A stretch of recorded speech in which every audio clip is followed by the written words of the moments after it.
婚履上一筹。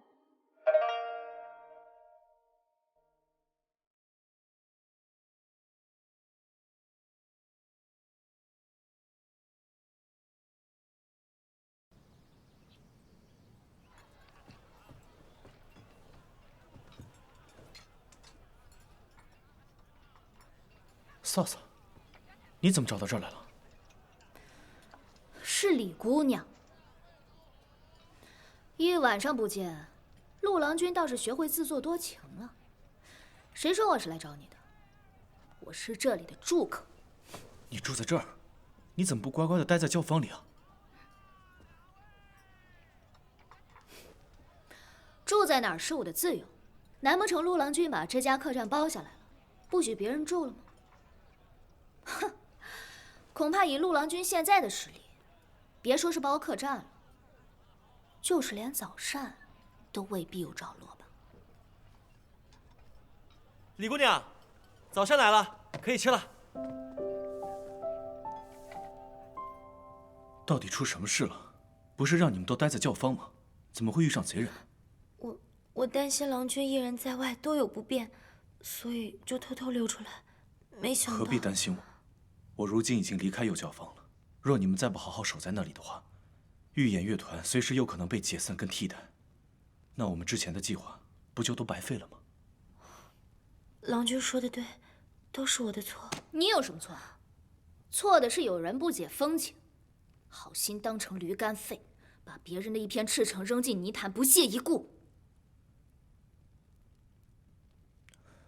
好了，檀溪一夜未归，未免引起别人的注意，你们都先回去吧。回去？他现在是遭人行刺，你当真以为是普通贼人？希儿说那些人明显是要檀溪性命的。真是祸不单行，看来当年纵火之人也锁定了檀溪，当务之急是彻底拔除此人。檀溪，那个护身符你带了吗？带了。我想办法再去一次太常寺，一定要找到这个人的痕迹。这个形状的挂件，我似乎在哪儿见过呀？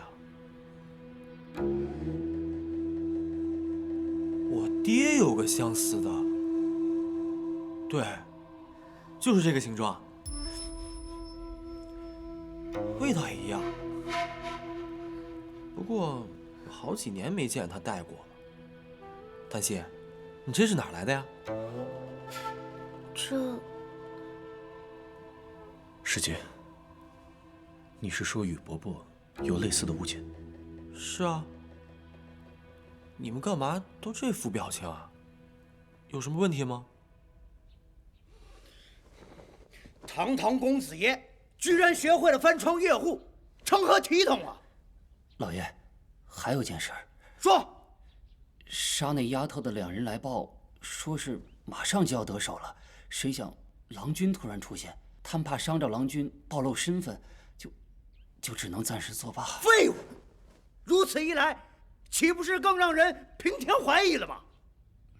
此刻郎君定是和那丫头还有陆景年在一块儿啊。若是他从陆景年口中得知什么真相，那岂不是……看来退而结网，不如主动出击。去送信给陆景年，就说我约他醉仙楼一叙。是。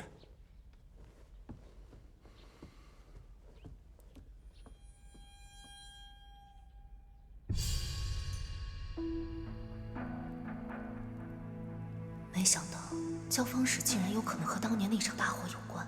倘若真的是他，那之前种种阻止我们调查的行为，就可能是为了掩盖当年罪行。这么想来，一切都说得通。不是，你们怎么都不说话呀？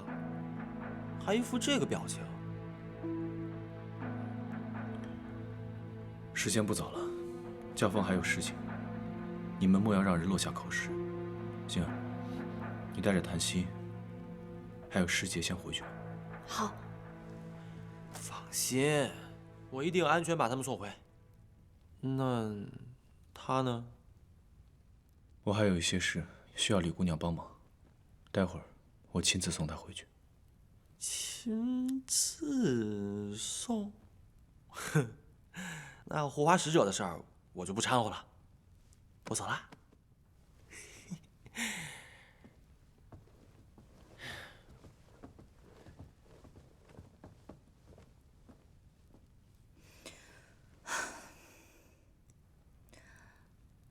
假设是他，一切就都说得通了。如果文君是因为知晓他真实身份而被灭口的话，檀溪是他妹妹，他着急杀死檀溪，怕是为了杜绝后患。看来我们要抓紧确认了，不然恐怕来不及了。如果真如我们所料，前几日自尽的那个副使，怕也是他的手笔。所以你才故意推开我，你怕我也遭受毒手，对吗？他已经不是我认识的那个雨伯伯了，他还会做出任何事，我全然无法预料。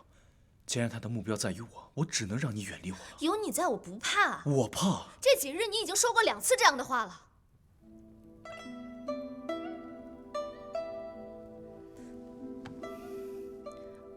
我知道，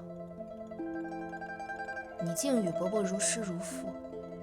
如果有些事情你不想面对，我来替你做。我已经没有后路可言了。为了那13个人的性命，为了改写这世道的不公，我绝不能后退半步。客官，客官，有人给您的信。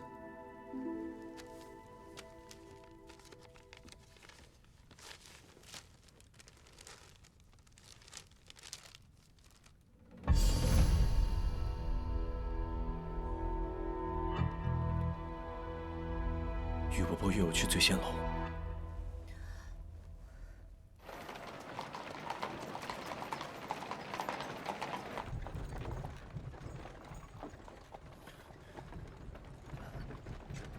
老爷，您可想清楚了？这层窗户纸一旦被捅破，那您的秘密就可能会被陆景年知道，这后果不堪设想啊！上者以救人而治人，下者以胁迫而治人。你觉得我是在救他，还是在胁迫他？这小的不知。放心，这条路我如履薄冰地走了20年，又岂能轻易被他人斩断？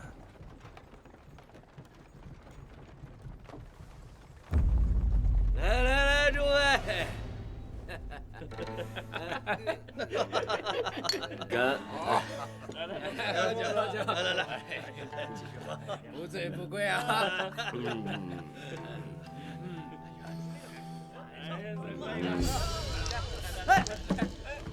你做什么？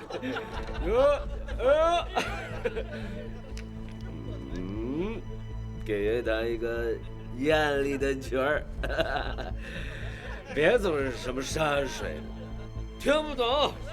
曲怡情，啊，你说的那些艳丽低俗之乐，我不会。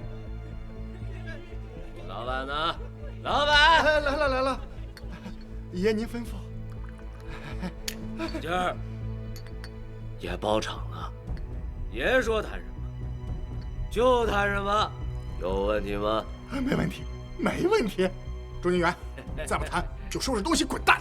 就是一个贱气，装什么高等乐人？你以为你是给皇家演奏啊？啊！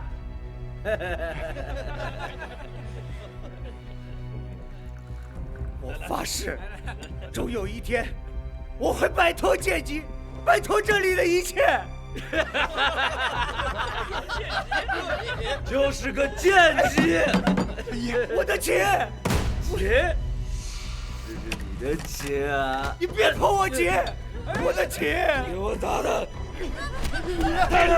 别打了，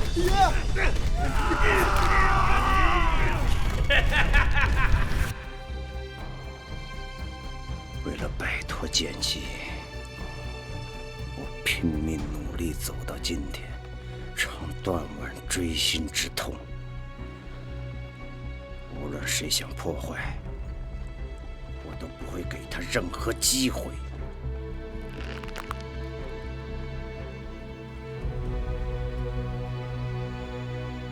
陆郎君请，教坊使已经等候多时了。我陪你。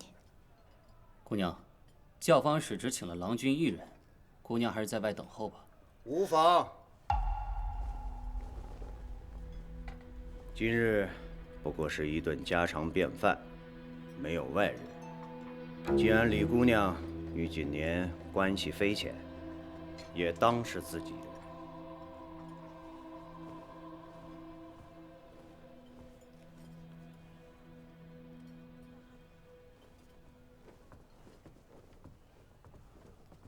闲杂人等，不得入内。我郎君的贴身小厮，我成了闲杂人等。你让开，我进去服侍。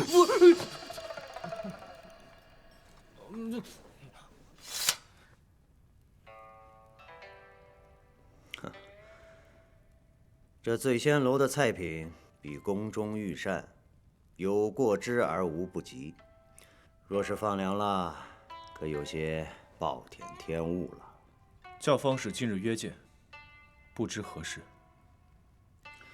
你如今已不是右教坊副使，我也未着官服。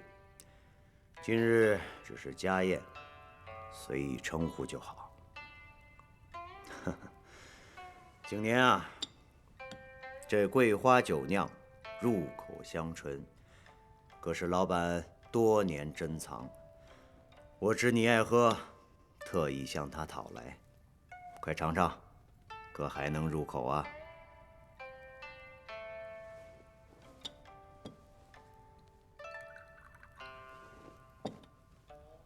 这酒越陈，越容易醉人，叫人看不清眼前的人和事。我便浅尝即止吧。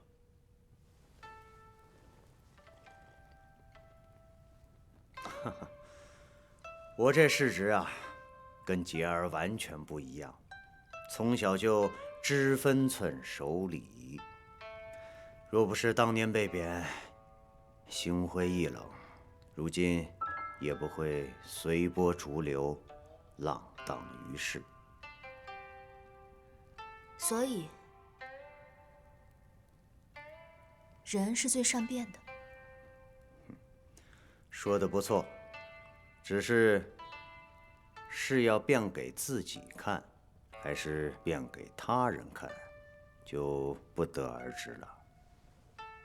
教坊使要是有话要说，不如开门见山。不是我想说什么，而是我猜你有许多疑问，需要我来解惑，对吗？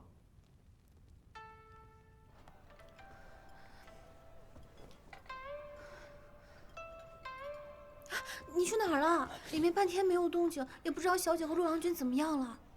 我去买这个，再给他们一盏茶的时间。要是再不出来，哪怕血洗了醉仙楼，我也要把郎君和李姑娘给救出来。生津哥，你的手怎么在发抖啊？有吗？这菜刀太沉了，你先帮我拿下。是。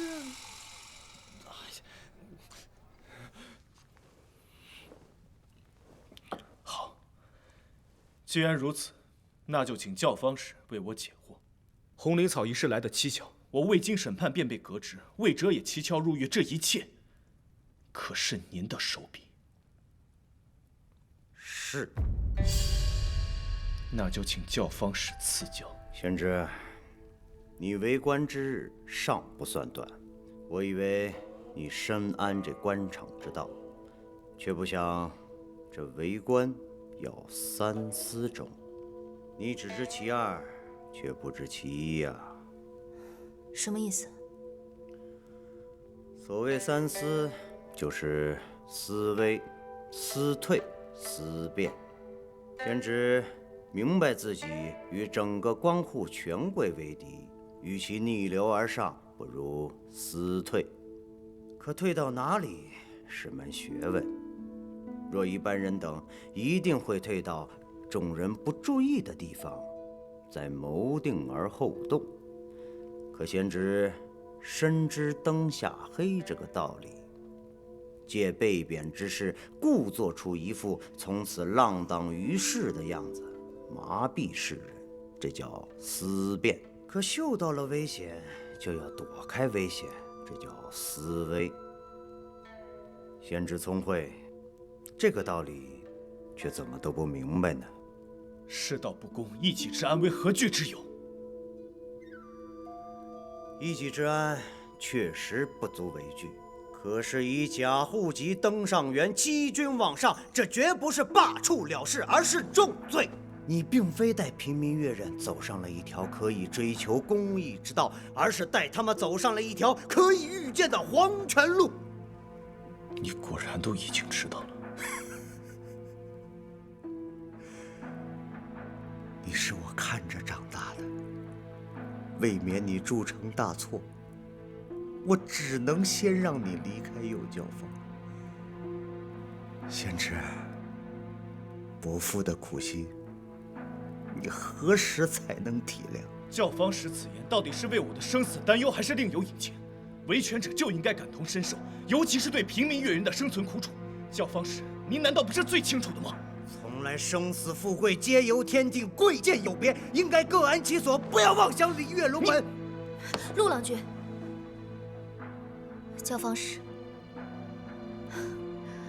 光顾着话家常，菜多凉，不如我们边吃边聊。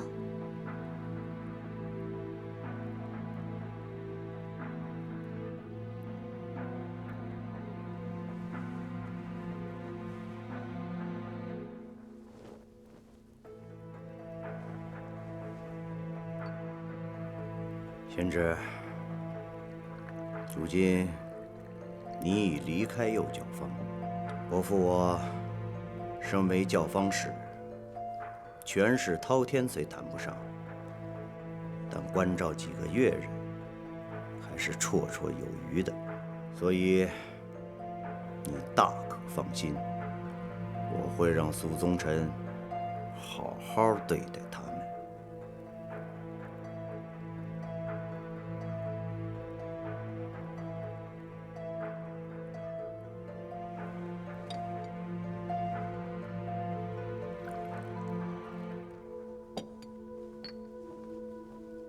请陆郎君。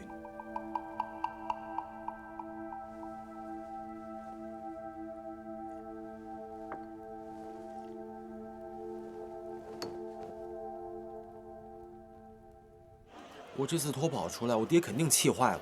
本来最近他身子就不好，我回去看看，若他没事，我就立刻来找你。嗯。怎么了？怎么你们最近都吞吞吐吐的？你这样，年年也这样，是不是有什么事儿瞒着我？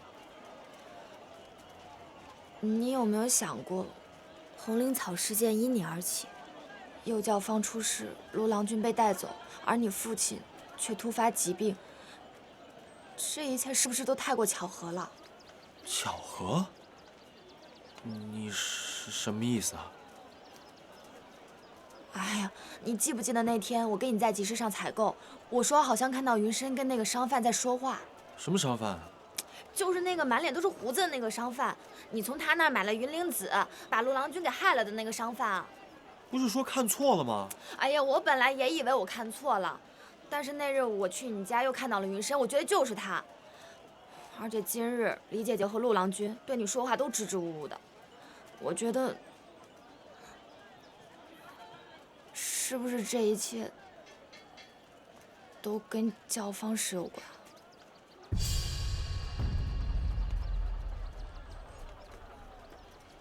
你去哪儿？我要去证实一下。哎呀，郎君，你可别乱来啊！这可是血脉畅通之处，若是稍有不慎，就带上杀人的罪责。哎，胡说八道！这儿才是血脉畅通之处。说，我父亲在这儿住了几日，到底是真病还是装病？别怕，大不了我一命抵一命。黄泉路上，咱们也做了。我说，愚公不过是火急之症，只需饮食清淡，静养几日便罢。那生死攸关，也是假的啊！是愚公，让我告诉郎君的，我也只是奉命行事。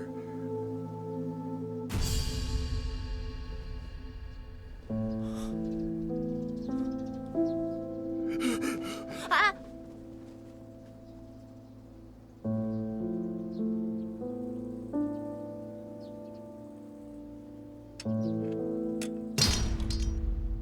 教坊准则，越人绝不准私自外出。你们不但不遵守，还夜不归宿。不要以为法不责众，我就拿你们没有办法。陆郎君在的时候也没这么严苛。我们是越人，又不是犯人，凭什么不准外出？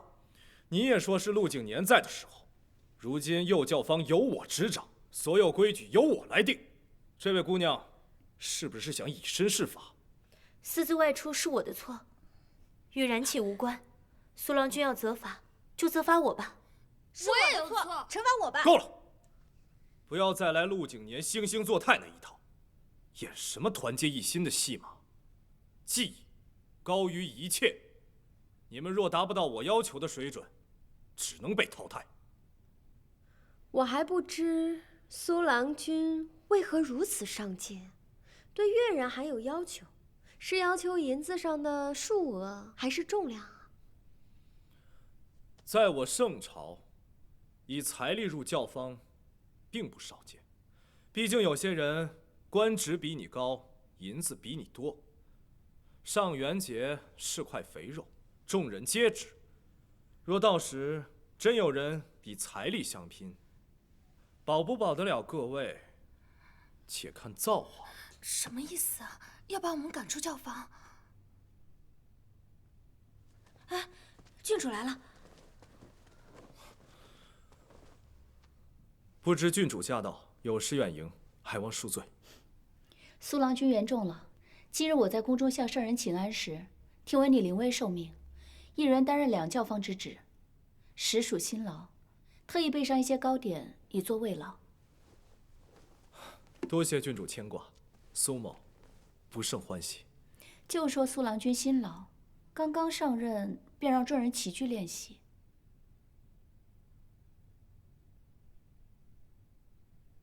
大家不用拘谨，当我不在，就像平时那样训练即可。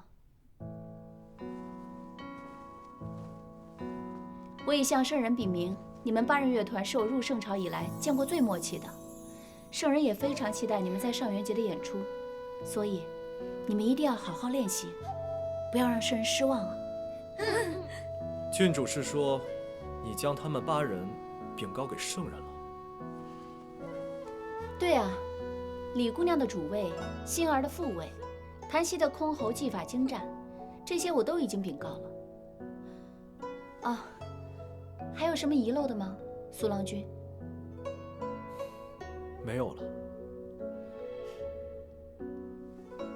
那我们开始练习吧。刚好之前的舞蹈我也稍有参与。好。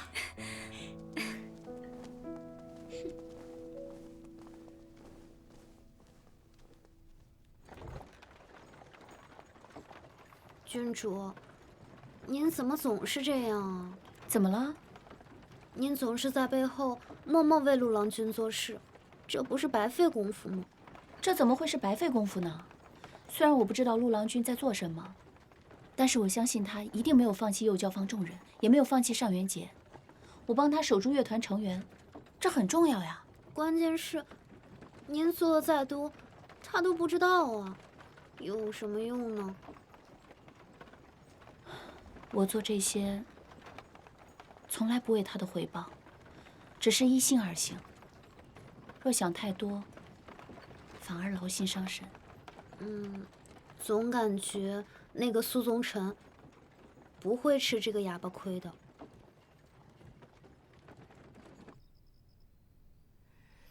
没想到，看似和蔼可亲的教坊使，竟然有如此狠厉的一面。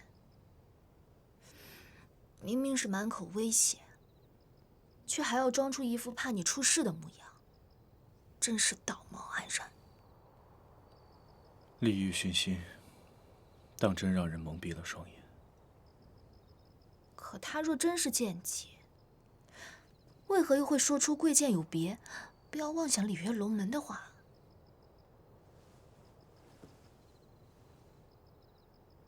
一个人在接近权力的时候，就会以为自己也拥有权力。这些年，他总混迹在贵族之中，似乎早就忘了自己的出身，以为自己与贵族无异。你今天为何阻止我？当风势势不可挡的时候，就没有必要逆风而行了。那你呢？我怎么了？不思威，不思退。那就证明我们是同一路人啊！我知道你在害怕什么，但若因此做了让自己后悔的事儿，岂不是得不偿失？既然前路未知，又何必整日凄凄度日？珍惜当下是最好的劝世箴言，所以别再推开我了，啊！今日你跟我一起面对，怕是我想推开你，叫方时也不会再信了。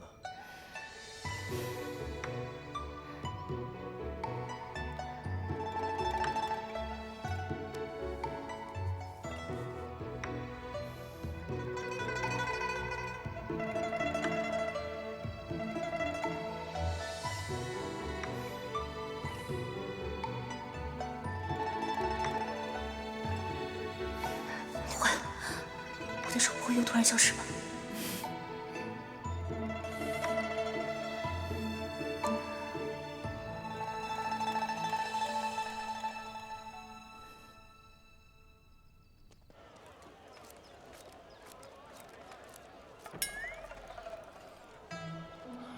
郎君，咱能不能不可着一个人祸害啊？我需要进去拿教方时越级的证据。你之前不是这副打扮的吗？还是你有更好的方法？那事成之后，你得给我放约会假。行了，知道了，去吧。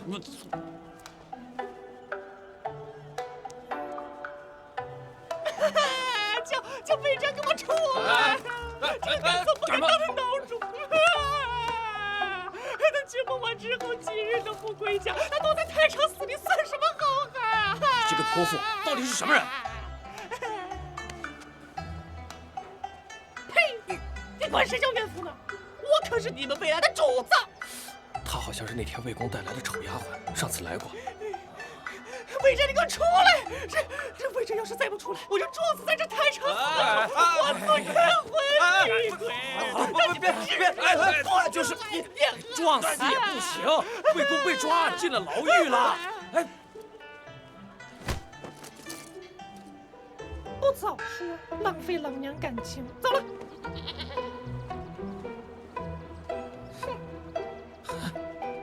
你是魏公，平时看着挺正派的，怎么还饥不择食啊？男人嘛，也有酒后乱性的时候，理解点。不过，我要是魏公，就算下大狱，我也不娶她。也是，也是。哎。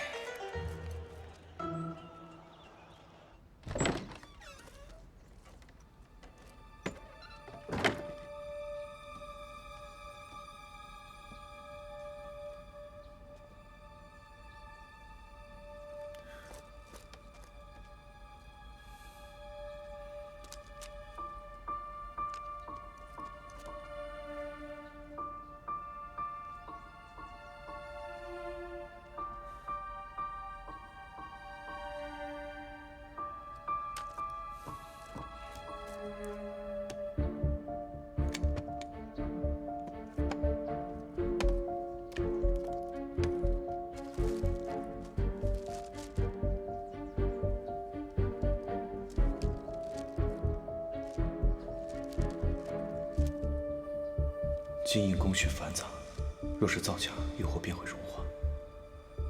但此印依旧清晰可见，难道是我们推断错了什么？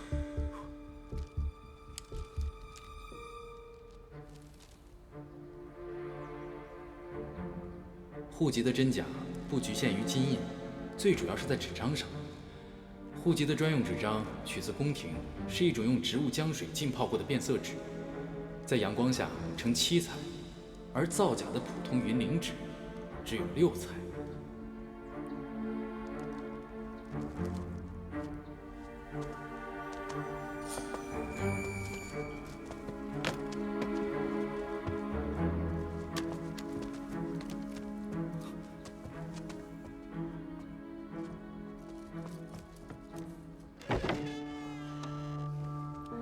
教坊使，请。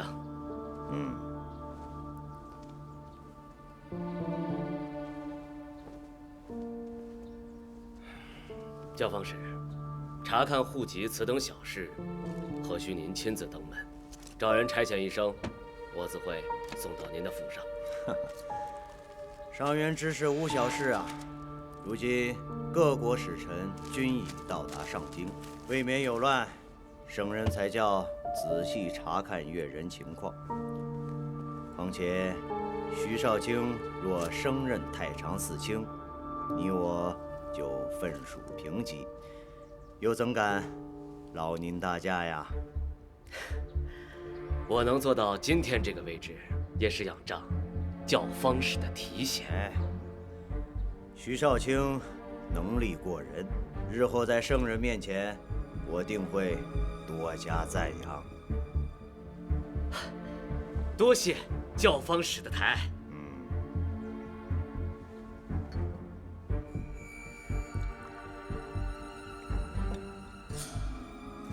请。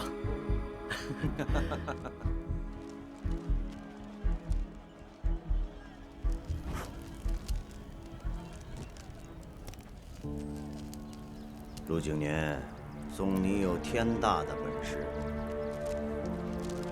又能奈我何？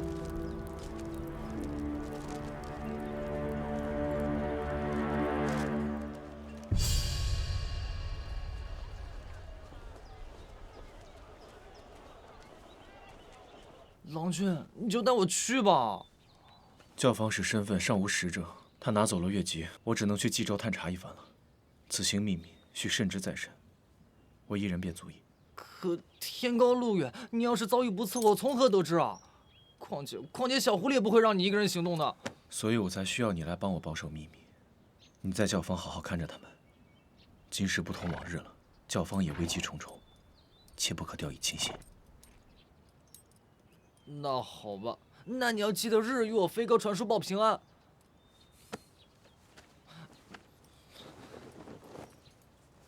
郎君，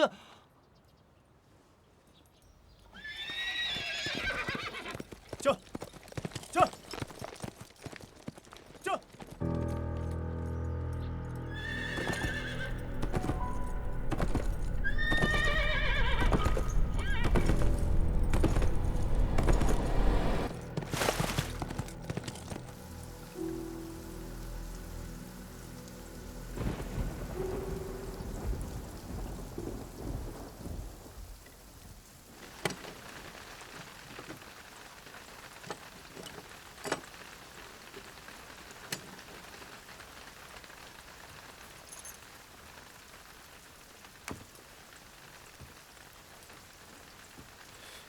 你找谁啊？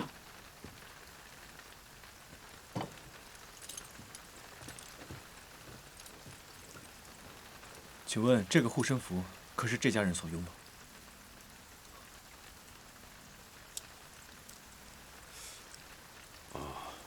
是他家的。这周家儿子讲究，这护身符选的桃木啊，都比别家的好，是个要强的孩子。可惜这孩子呀命短，他父母死了没多久，他也就死在外面了。那他家的其他人？他家也没别人了。周老爷子公母俩身体都不好，就生了这么一个儿子，叫周宁远。自小就喜欢弹琴弄曲啥的，心高，总想一个人去京城闯荡。哎呀，可是没想到，他的墓碑在哪儿？啊，就在后山。他们家有个发达的亲戚，前些年才回来给他们修了坟地，修的还挺体面的，也挺好找。有了。哎。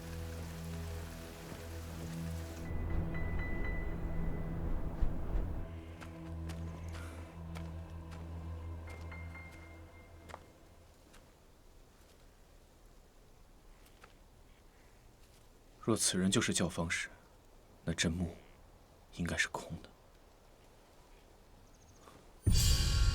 新土难道被什么人动过？